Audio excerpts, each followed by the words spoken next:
Hi guys, I'm Stu. Welcome to the Stems Plant Care course. We're going to give you all the advice you need to keep your plants healthy and happy. Let's get started.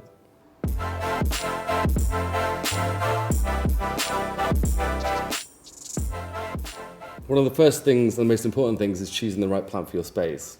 When I first started, I was always killing my plants.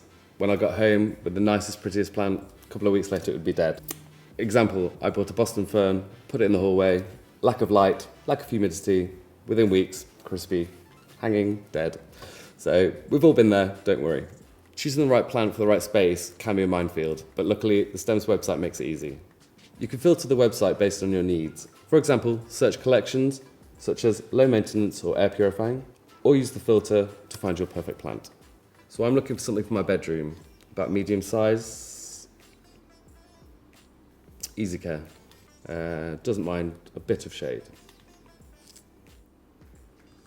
Kentia palm, I think that's the one. It's also super easy to find the right pot to fit your plant. The Stems website equips you with all the right knowledge for you to take the perfect plant home. Here it is. Plant shopping has never been so easy. Enjoy, and I'll see you next time.